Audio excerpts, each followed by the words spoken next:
C'est quelque chose d'inquiétant de te rendre compte que tu peux très bien comprendre quelqu'un lorsqu'il te parle en anglais, mais que tu es incapable d'ouvrir ta bouche et de lui répondre en anglais. Pas exactement que tu ne peux pas lui répondre, parce que dans ton esprit, tu sais très bien comment le dire, mais au moment de le dire, tu te rends compte que tu hésites, tu te rends compte que tu as peur de mal le dire, tu te rends compte que tu stresses, que tu es très anxieux, très anxieuse. Et quand on est adulte en particulier, c'est une situation qui peut être très frustrante, très perturbante, et donc du coup, elle nous amène souvent à nous remettre en question. Je le sais avec autant de précision parce que depuis quelque temps, moi aussi, j'accompagne des adultes à améliorer leur anglais parlé en ligne. Et la plupart d'entre eux se présentent aussi avec le même problème. Ils viennent à moi, m'expliquent qu'ils comprennent très très bien lorsqu'on leur parle anglais, mais lorsque c'est à leur tour de s'exprimer en anglais, ils sont incapables de trouver leurs mots. Ils sont anxieux, ils ont peur, ils n'osent pas parler et tout le tralala. Qu'il s'agisse d'eux ou même de toi, je comprends très bien cette frustration, cette douleur et cette inquiétude. Et à ce sujet-là, j'ai toujours deux choses à dire. La première des choses, c'est que rappelle-toi que au moins tu comprends quand on te parle. Rends-toi compte que toi au moins tu peux comprendre lorsqu'on te parle. Que tu as déjà fait ta part, tu as déjà fait un sacré progrès. C'est quand même 50% du travail que tu as déjà fait là. Ne l'oublie surtout pas. Et l'autre chose à comprendre, c'est que cette situation n'est pas aussi dramatique que ça. En fait, tu es parvenu jusqu'à ce niveau, au niveau où tu arrives à comprendre lorsqu'on te parle, parce que cette partie d'améliorer ton écoute ne dépend que de toi. Ça ne tient qu'à toi d'étudier et d'apprendre l'anglais de façon sérieuse. Mais pour arriver à ouvrir ta bouche, à entraîner ton anglais parlé, il faut forcément une deuxième personne.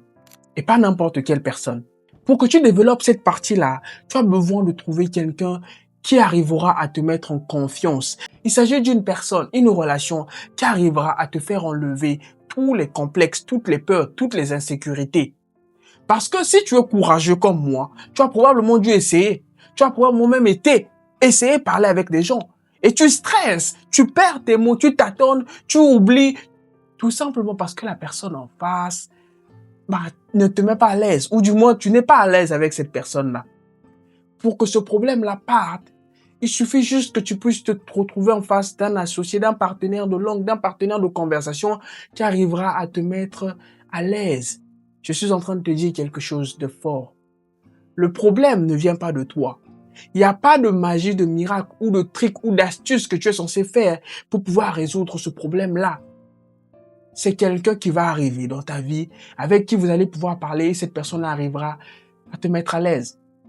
Je reçois en coaching des gens qui arrivent, ils sont incapables de parler.